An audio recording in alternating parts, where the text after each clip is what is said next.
Good morning. Thank you for joining us today for the STEM-Up informational session. And we are very eager and excited to share some really good information with you about this program and answer questions for you once we get towards the end. We do have a disclaimer to share. The contents of this website were developed under a grant from the Department of Education. However, those contents do not necessarily represent the policy of the Department of Education, and you should not assume endorsement by the federal government. The STEM-Up project is supported 100% by the Department of Education. This grant has been awarded to the Michigan Department of Labor and Economic Opportunity in the amount of $15,825,520 for the project period of October 1st, 2021 through September 30th, 2026.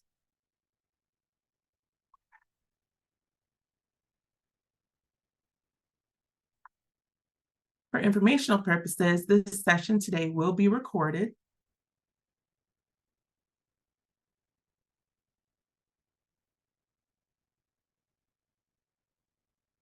My name is Dasha Ely.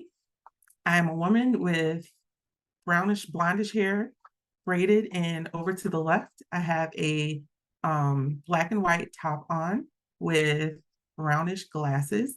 And the logo behind me says Michigan Rehabilitation Services and Labor and Economic Opportunity for the state of Michigan. I'm joined by Dr. Eric Roberts, who will now introduce himself. Hey everyone, good morning. My name is Dr. Eric Roberts, and I'm with Michigan State University. I am a white male with short brown salt pepper hair and a beard and gray glasses, and my background is white with the STEM-Up logo. Thank you all for joining us. Thank you, Eric. So during today's sessions, we will address the following topics. What exactly is the program STEM-Up? We will talk through some of the occupations related to STEM. We will talk about how your organization can be involved with the STEM-Up project. And then we'll have time for any Q&A that comes through.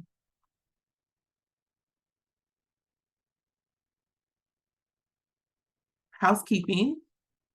Please exercise patience with technology. We all know how that can be sometimes. Your microphones and videos should be muted and turned off. We will use the chat feature for Q&A. So if you have questions throughout the session, please feel free to use the Q&A box and put those questions in there. Some we may answer live, and others we will also answer near the end of the session. Captioning is available by selecting CC in the meeting controls toolbar at the bottom of your Zoom screen, and it has the option to hide or not, or show the captioning. So now we're going to pass this back to Eric, who's going to talk a little bit more about the STEM-Up program. Yeah, thank you, Nasha. Okay, I was like, I wonder if I thought I didn't know if I had opportunity to move it myself. So thank you so much. So what is STEM-Up? First, you'll notice there's an extra M, and that is for medicine. And so science, technology, engineering, mathematics, or medicine. And we work with people with disabilities from marginalized communities to help them advance or move into the STEM careers. And so my marginalized communities would really just mean anybody that from a community that maybe is underserved. And so that could be rural, that could be other typical ways that you might think of somebody. And then the age group we're looking at is age 14 all the way through adulthood and into later stages in life. But typically we're working with ones that are like in 20s and early 30s as who have been referred to us and who we're end up working with. And so what we do is we have some coordinators, and they're here to be able to answer questions later on if we end up having any questions that would relate to them. And they work one-on-one with them and in small groups, developing their job readiness skills. And so I'll get a little bit more of what that looks like. But we're trying to help them. Maybe they already have some experience. Maybe they already have the degree. maybe they just have an interest and they're wanting to move into those fields, and we're helping move into that. So we're not working on those hard skills necessarily. They might already have those hard skills because they've already been in there and they're just wanting to move up.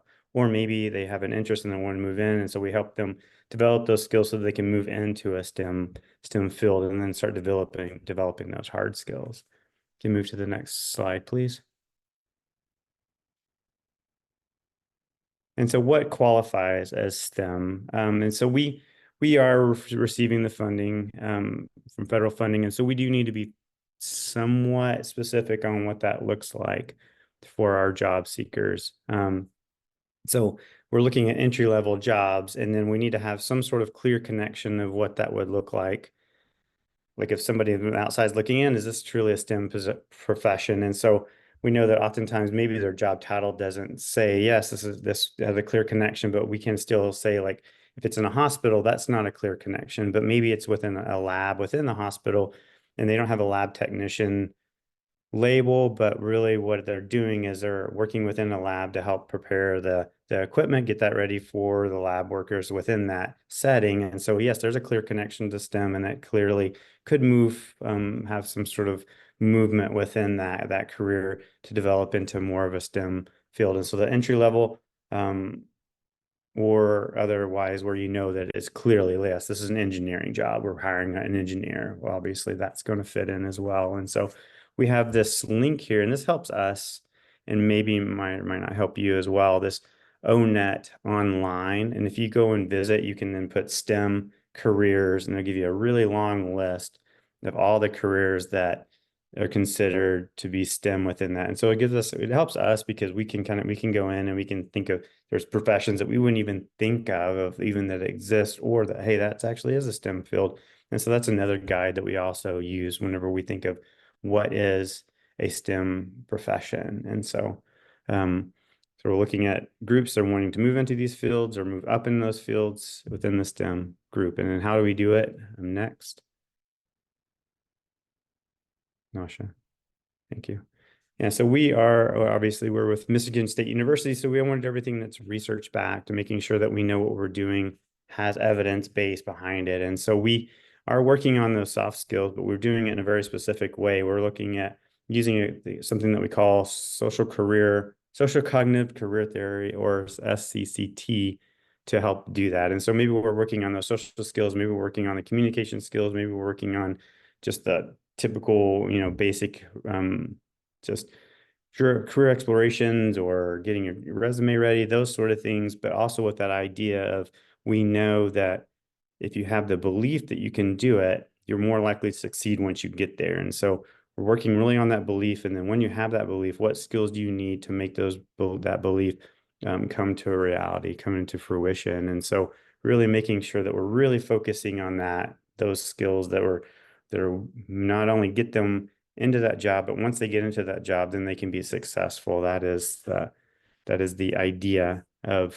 what we're doing and working with them. And then how we're doing that, if you can go to the next slide,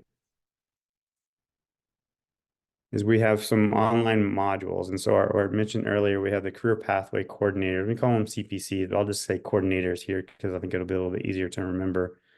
So the coordinators, first they meet the job seekers, do some intake, do some observations, do some things to kind of learn where they're at and maybe what skills that they might need to be working on. And then they start working on them through synchronous learning modules. And so oftentimes that's remote, just the kind of the world we live in, everyone, like, we're here remote, right? It just kind of makes our life a little bit easier, a little bit, and also more accessible to other people that maybe don't have those access to the same transportation anyways. Just we do a lot of it online. We do some of it in person. We work on that as kind of in a classroom sort of setting, but oftentimes online. And then we know, right, you can work on stuff as much as you want in a classroom setting, but it really doesn't set in. You don't really start really learning that until you get on the job. And then that's when we start working with employers, doing some virtual job shadowing, field trips, internships, work experience, motivational speakers, presentations, things like that, that then we can really get down and you're really building on those skills. And so essentially we help people with disabilities from marginalized communities get ready to come in and be successful in STEM careers. Nasha.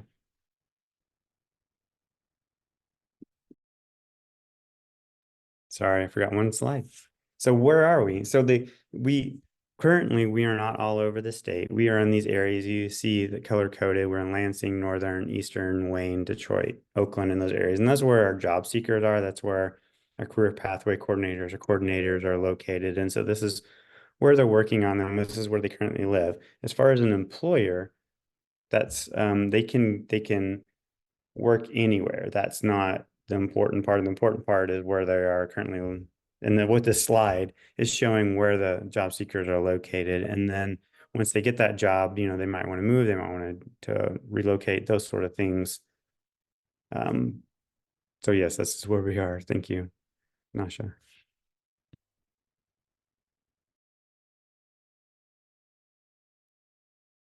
Thank you, Eric.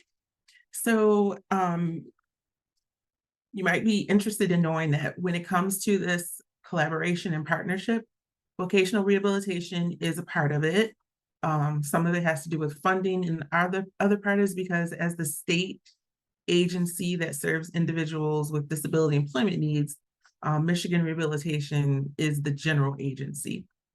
So our connection is that we already work with individuals that have various disabilities or help them prepare to obtain and maintain and promote within their current fields possibly.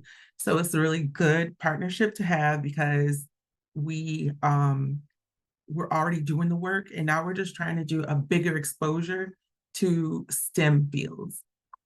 So in Michigan, vocational rehabilitation is set up a little bit different than some states. Every state and the territories have vocational rehabilitation. So across the country and territories, there are 78 VR programs. Some programs are joint with a general program and a blind program. And in Michigan and in other states, though, those programs might be separate. So for anyone with any disability except those that are legally blind, they work with Michigan Rehabilitation Services. If a person qualifies for services with the Bureau of Services for Blind Persons, they, in order to qualify, have to be legally blind, but also usually have other disabilities to go along with that. So with our services also, and this was mentioned when we talked about the grant funding, because this is this partnership and supported by the Department of Education, the goal that Eric really emphasizes to address the inequalities that individuals with disabilities and other intersections, such as gender, race, ethnicity, plus others might face when they're seeking post-secondary training, education, and then employment. So MRS provides employment services for individuals with disabilities in Michigan. We help thousands of people a year find competitive jobs in demanding industries. And we also advise and support business customers, so businesses like you on the line, that are looking to hire qualified and talented workers with disabilities. So our level of support is multifaceted. On the job seeker side, who is actually going into these fields, industries, and professions. And then from the business side, we support them as they are become hire ready, possibly change, update, or manage their own internal procedures and processes around disability employment. So this is a really good example of a potential career path for a STEM-Up job seeker. When we're talking about the opportunities that a customer may have as it relates to working with the business, we are not necessarily always talking about what most people think is this person needs to get a job. As Eric mentioned, there might be people who have already worked in some capacity, maybe even in the industry, but maybe a little bit different. For an example, let's say someone is currently an electrical engineer, and they're really trying to get into some other discipline in engineering. If they've always worked as an electrical engineer in manufacturing, the transition to get into engineering, let's say I don't know a lot about engineering, but doing something different in engineering, but not in a manufacturing setting could be a little bit difficult. Not because the person doesn't know how to be an engineer, but they may not know how to be the specific engineer that works, let's say, in a hospital setting or in, you know, advanced manufacturing or some other setting other than, you know, the big three in Michigan. So I do have a couple of examples just to provide other than that one. A career, developing careers in the STEM occupations, we all know can go from something entry level to something very highly skilled and very professional, in all the steps in between. So we could have a participant that is 19 years old with limited work history and is considering work in the STEM field. Maybe they're not exactly sure exactly what that's going to look like for them. They know they want to work in something in STEM, may not have exposure to what those opportunities could look like. So they might start by doing some informational interviews with the business, site tours to see what the environment looks like. Maybe they even job shadow. They may even get a mentor who works in that field as they're kind of making their decisions around their next step. It could potentially lead to an internship. And then hopefully at some point, it could be that they are in an entry level position in the field that they maybe thought they wanted to go into. And that could be an apprenticeship, an internship, an actual paid job. You are an employee, no additional training is needed. But it is that kind of exploration process moving through the system of, I think I want to know what I want to be when I grow up, to, okay, I'm taking the steps towards being what I want to be when I grow up. And another example on the other end of that could be that someone is in their mid to late 30s and they have an extensive work history, but now have acquired a disability. Maybe they were in a serious car accident and they cannot do the work they did before. Let's say previously they worked as a certified nurse assistant in a hospital setting, and that required, you know, more lifting, um, much longer hours, things that the person now physically is not able to do, and they know they want to stay in healthcare somehow. Now maybe they're like, I really want to be a pharmacy technician. I'll have set hours, you know, I don't have to lift a person or help someone to a bathroom. So that'll reduce any of the physical concerns that I have. So maybe they don't need to do that information interview because they've been working in the hospital. They know what pharmacy techs are. They may do a little bit of observation. Maybe they do a job shadow. Maybe they look for an apprenticeship because the hospital offers apprenticeship and they can upskill into that pharmacy tech role or get an internship and then start in as a pharmacy tech. So they have now just gained skills, certifications, knowledge about switching from a certified nurse assistant into a pharmacy tech. So those are just a couple of examples. And depending on the industry that your organization is in, this could look totally different, or it could be the perfect example that I just provided. But just think of it that way, that there are all these steps along the way. And because our customers come in at different steps, there's a lot of opportunities for exposure to the various components of working in one of these STEM careers. And, you know, that might be something your organization is able to assist with. So what is potentially the benefit to your organization in this process? There's the opportunity to support someone's learning about the work that you or your organization does. Whether that is, like I said, it could be some informational interviews, letting people know what it is like to actually work in this field. It could be a site tour so people can see this is what someone does in a day. Maybe it is mentorship. You know, maybe there's some monthly interactions with the customer to say, hey, well, these are some things that are coming up, or nationally, this is what's happening in our field, in our industry, and these are some things to be aware of. It could be that a business decides to participate by doing certain things. But really, the benefit to the organization comes down to there's now access to a skilled, motivated, and employment-ready job seeker. And if it's someone that maybe started off at informational interviews and now is participating in an internship, you can train that person the way your organization runs. There's a collaboration between the organizations that are supporting the individual. So, like was mentioned previously, with Michigan Rehabilitation Services and the Business Network Division, the division that I'm in, we support business customers with any and everything related to disability employment. So that could be, acquisition, talent acquisition, connection to other resources.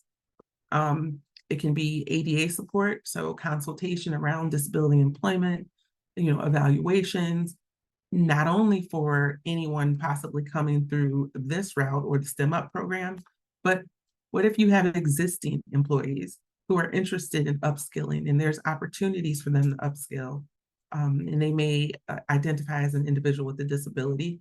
This could be a way to actually support your current staff and upskill your current staff and to help, cover those skills gaps that might be there. There's the support and engagement with all your employees. So this participation shows new employees, this is an employer that is invested in me. Like, this is a good fit. They want to see me succeed. They're here to support me. But what does it do to your current employees? It makes them feel the same way, like, oh, we're doing some good things. These are things I wish they had 4 or 5 years ago. So this is a way to continue engagement or increase engagement with your organization. And then there's the less time being spent on screening candidates, because they're already coming through a system that provides some of that screening through MRS, helping to make sure individuals are job ready and ready to go to work and have the skills and talents necessary to do the work. That might be less that you have to do. And also the support that comes along with, on the business side, let's say you have someone who maybe needs a little more something to be the best worker for you. That might be something that MRS can also help with, whether it is reasonable accommodations, some support on the front end of maybe just onboarding. Those are things that are very individualized, but just some things to think about.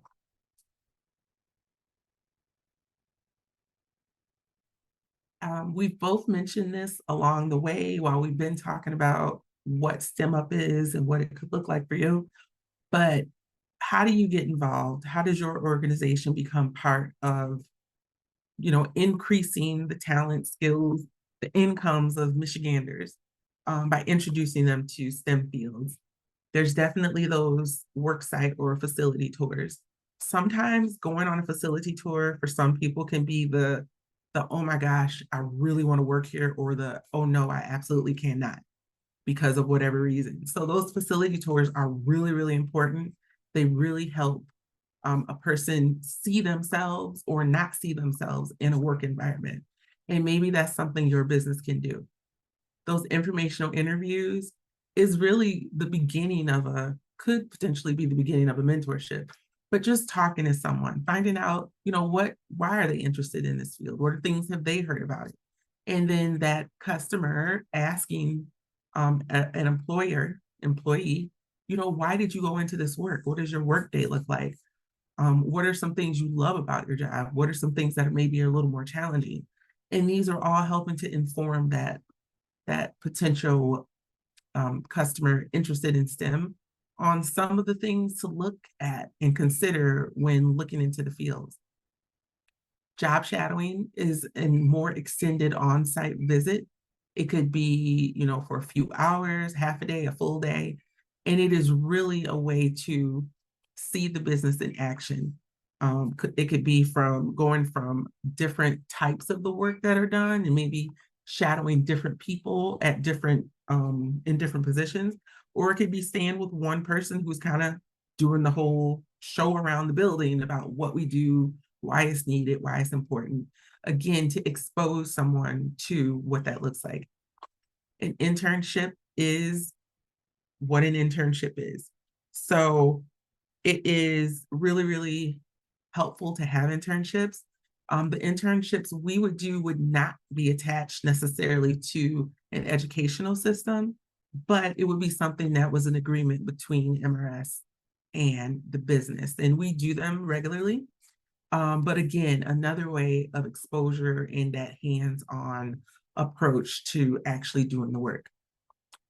If mentorship is where you feel you could help the most, then that might be something that you pick up on. And maybe you have a couple of different mentors from different departments. It just depends. And this is something that you can discuss within your organization and then follow up with us to have further discussion if you have more questions. But I don't think a lot of people realize the importance of mentorships and how much they can really help guide someone who's new in their career or established in their career, and just kind of making those connections, having those conversations that could at times be difficult for some people to have when they're just starting a job or they don't know who to talk to. And then we have our ultimate goal, because of the work we do, is either for someone to get hired or participate maybe in an existing or newly developed apprenticeship. This is really where the rubber meets the road of all the things before now, and the person is now like, yes, this is what I want to do. Can we look into an internship? Possibly, can we do an apprenticeship? Any of those things that can actually get the person's foot in the door of doing the work is the opportunity to move into this for their long-term benefit in professional careers. All right, so is there anything else, Eric, you wanted to add to anything that we said? No, I don't think so. But if anyone has any questions kind of in that regard, we'd love to answer it. But no, I feel like you did a very thorough job. Thank you. So there is one question right now. What are the demographics of the STEM-Up job candidates? Like age, are they degreed or non-degreed? Prior work experience? Are they entry-level college graduates? I think a Yeah. couple of us can speak to this, but Eric, you can go first. Yeah, I was gonna say, and I actually anticipated this question. So just a little bit ago, I was trying to look and see, and we do have the exact numbers, and I don't have them offhand. But when I was looking through it, it looked like about 50-50. We have about 50% or maybe even more that have a bachelor's or an associate or some sort of certification that already gives them that prior knowledge and that hard skill information. And then the other 50% are ones that are just wanting to move into the field. And moving into the field, I don't remember if I said this or not, could be, yes, getting that on the job experience, but also then, hey, kind of getting that on job experience that helps me understand what my next step would be as far as education, so then they can come back. But yeah, that would, so as far as either background with either employment or education, at least 50%, if not more, already have some sort of background. The other 50% are needing that. And then kind of would be to say that I'd say in the majority of the age range is in the 20s to the 30s. We don't really have many that we have a handful that are in high school or really at that super beginner stage in their work life. And so most of them are ready to go get into that job field, and they're already at that age point. I can't remember what you put in the answered. So I think I to answered those speak, questions. Go yep, ahead. I think you did good on that. And I was going to say that question is a good one, because Mhm. I would think it kind of is very in line with the customers that we serve at MRS, where we have customers that do have no experience, limited experience, maybe straight out of high school or high school, that young adult age. And then we have people with established careers and professions that, for whatever reason, either want to transition into something new or upskill in what they're currently doing and may have some challenges in doing so. So I think that's an awesome question. Mhm. That is something that that I think will definitely come up. But remember, depending on what your organization may want to do as far as participating, if you're a firm that is an engineering firm and you hire engineers, that is awesome. But there might be that 22-year-old who is thinking about going into that, and maybe just being able to talk to someone, get some information, maybe it'll help them as they're going through even their own college courses and trying to figure out what they want to do.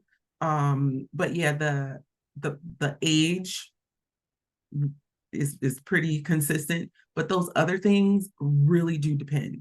Another thing is someone may have had, I don't know, let's say a 15-year career in a whole, a degree background in one industry, and now they can't work in that industry. So they're reskilling themselves.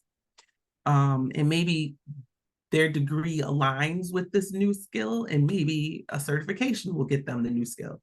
So I think that's a great question, and it really just depends. Another question we have is, and there's sorry if I missed this, do you have to be an MRS in the MRS program to participate in STEM-Up? If so, how is the best way someone could get started with MRS?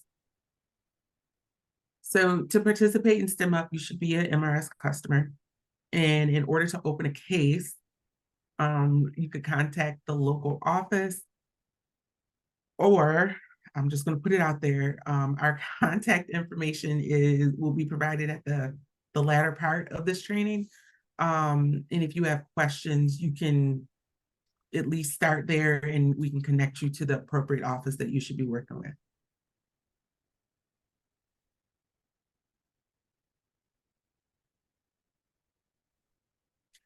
What types of disabilities do the job candidates have?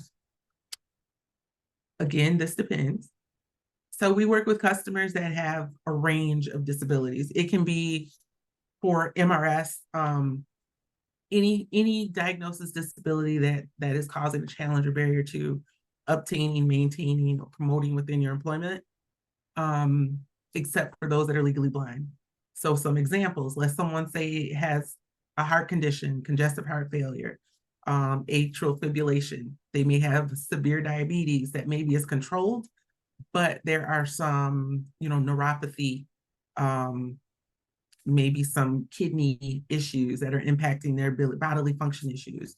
It could be someone diagnosed with ADD, ADHD, a learning disability, a hearing disability, a cognitive impairment. It could be someone with a physical disability that uses a scooter, cane, crutches, wheelchair, walker, service animal potentially, to navigate the environment. So someone could be diagnosed with autism. It could be someone diagnosed with anxiety or depression. So, I mean, it's tons of things. And each individual, regardless of their disability, it's going to impact them differently. So if one person is diagnosed with ADHD and it looks this way, it doesn't mean another customer diagnosed with ADHD is going to exhibit their disability the same way. So I hope that answers the question. If it doesn't, put another question in the chat. How exactly do businesses get paired with the job seekers? Is it up to businesses to reach out to STEM-Up? I would say this is the first step to actually participate in the informational, ask questions, and then to follow up to see if this is something your organization might be interested in doing.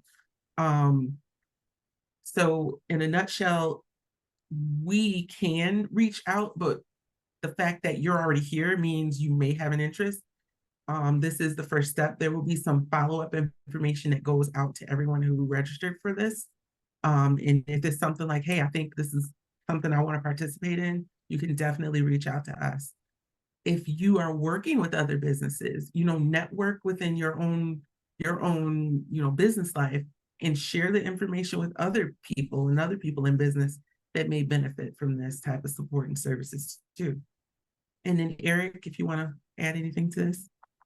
No, don't. I was just thinking, I mean, I was curious. I mean, so I don't really know our audience. Like our question we just had about the disabilities, I might want to go back to it a little bit and just know that part of our thinking of working with people with disabilities.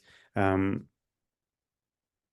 we know that a lot of times people don't really have a lot of experience, and so going into this can have more questions than answers, because it's really not something that oftentimes we know we have experience with. And one of the things we find is usually people have a lot more businesses have a lot more people with disabilities than they even understand or realize, because someone has to disclose they have a disability in order for you to know that. And there are so many people, I mean, that have a disability. Like 25% of our population has a diagnosed disability, and like usually about 10% need that extra support. And so you do have people on there that you work with. And so we're not really promoting somebody you don't already have on there. We're promoting people that maybe already have in your business. We're promoting people that you might not, that might you already have and you don't know you have. And then we're also very excited about this one, because this is oftentimes a population that people don't that overlook.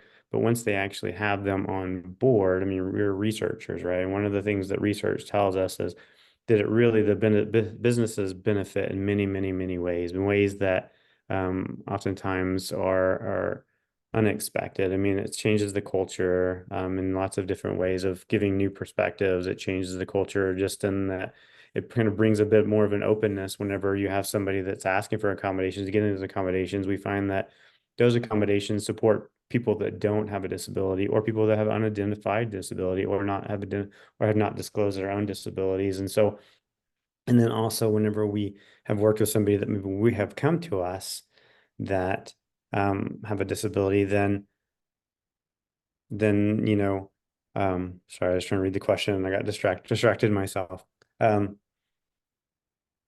I can't remember what I was saying, but so anyway, so it really affects the culture, and it affects it doesn't affect the bottom line in a negative way. It always ends up affecting the bottom line in a positive way. So it's not something, I think, maybe working with us to kind of get started in that would really be a great way to get started if it's not something you're currently doing. If it's something you're currently doing, I'm just preaching to the choir, and you already know this is a great population to be working with. And so I wanted to, someone asked the statistic about 25% of people have a disability. And then I said and this is about 10% are the ones that kind of end up needing that extra support. And I would say that's extra support, meaning like it's in my thought of me more of kind of like a noticeable, hey, this person needs maybe like a different desk or something along those lines. But I don't know the numbers, but a good number of people do end up benefiting just from having those accommodations in place within the business. Yep. And with that statistic, that 1 in 4 people is the national statistic. The Michigan stat is 1 in 3, around 1 in 3. Gotcha. And since the pandemic, these numbers will more than likely continue to increase, because more and more people are experiencing long-term effects if they had COVID. So, I mean, there's 30 people on this call right now. So 1 in 3 of us have some type of diagnosed disability. And for the most part, you probably wouldn't even know it. So they're definitely already in your workforce. Thank you to whoever put the link they provided the MRS locator in the offices, but we may have a process established for those who are interested in participating. So you can always go online and find that information, but we want to make sure you get to the right office and that they're aware that you're interested in the program specifically. So when we have send out follow-up information, we'll have some information in there about that. So the next question, will we be working with MSU or MRS?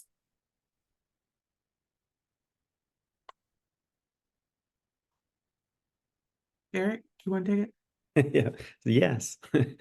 So, yeah. So, I mean, initially you're going to be working with MRS. I mean, the participants need to be working with MRS, and then the employer, we're asking that you start off by reaching out and contacting BND, and then BND will kind of, the MRS side of what Nasha's with, will be working with the business directly to make sure, like, kind of get a good understanding of what your needs are, making sure that then we're matching your needs and what experiences you're willing to support on with the right person. And then that's when MSU would come in, because we're the ones that are working more directly with the job seekers. And so once you've worked with B&D and they have a good understanding, then they'll say, okay, hey, this business has this really great opportunity within this field, and then we'll find a job seeker that's a good match, and then you would hear from the coordinator at that point, that's who you would work with to get that moving and going along, or somebody from MSU, because we'll of course start with the coordinator, but then we also have somebody on our team that helps make sure we're working on all of the onboarding process, which we didn't exactly talk about, and I think that's okay. But when we kind of get to that paid point, we can paying point of the experience, the work experience, of the internship, how that might work. And so I don't know how much we want to get into that, Nasha. We don't, because Okay. everything won't go down that road. But I do think that was a good question. So this is a partnership, it is a collaboration. So there may be contact with, there will be contact with MRS and MSU. But some businesses that might participate, I might already be working with MRS. So then it'll just be like connecting with that point person. But that is something that we will be kind of deciding what that looks like. And it might depend on the business. If I have a long-term relationship with one of my business customers and they're participating in STEM-Up, they may see me more than they see MSU because I'm already involved with that business. Regardless, you will have a point contact people to work with, and you'll have that support along the way while the participant is interested in whatever services are being provided and supported. So it's brought to my attention, we have been using a lot of alphabet soup while we've been on here. So I'm going to share this so you can see it. So B&D is the Business Network Division. B&D is a division of Michigan Rehabilitation Services, which is MRS. We are a state agency. And then MSU is Michigan State University.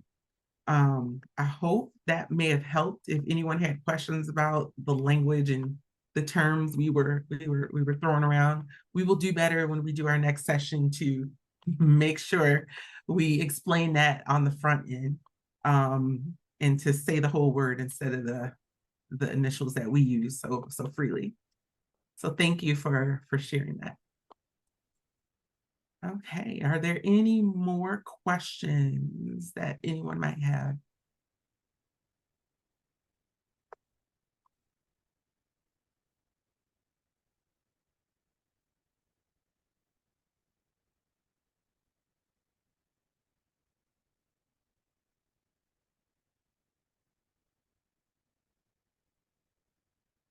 Okay, I think do we have one more slide that has some contact information Yes. maybe, and then we can share that before we head out. So if you feel like, hey, I want to do this, or I'm not sure, but I have some questions, this is how you contact us to follow up to see if this might be a good fit or good opportunity for your organization. If you use the email there, it'll send it directly to us to follow up with you, answer questions you might have, and to see what that can look like for your organization. If you look at the bottom of the screen, you can get additional information and about the programming and what it looks like from those websites. We will send out a follow-up email, kind of like a thank you for participating email that'll have this information along with some of the links that were included in the PowerPoint, and probably the recording. So you look for that probably within about a week. And, if you have any questions, you can always reach out either by phone or with the email address, and we will follow up with you as soon as possible. And I feel like I need to mess this up and say And so you see our Facebook, our X and LinkedIn, you need to like, share, and follow. There's something like that we're supposed to say, like, share, and follow us on our social media sites. So you can kind of keep up to date to things we're doing. And then also we can have opportunities to see more, like whenever we do have things or events that are coming up or information we want to share, you can see it there. And then the websites, it's actually two websites. We do have the BND website as well as the STEM-Up website on there. So there are 2 additional sessions of this informational scheduled through the end of the year. One is in September and one is in November. So if you want to join again, feel free. Or if there's someone in your organization that you want directly to hear this information, go ahead and sign them up or ask them to sign up for those upcoming sessions. We appreciate your time today. Give it while I'm wrapping up. If there's any more questions, put them in the Q&A. We appreciate your time. We appreciate your questions. Our goal truly is to help those that are underrepresented to get more information, resources, and involvement in STEM careers. And hopefully you and your organizations can help us do that. So we thank you for your time. And that's all I have. You have anything else, Eric? I don't know. I just appreciate your time and, look forward to hopefully hearing from some of you and continuing this conversation. Mm-hmm. All right. Have a great All day, righty. everybody. Thank you. Have a good day. Bye.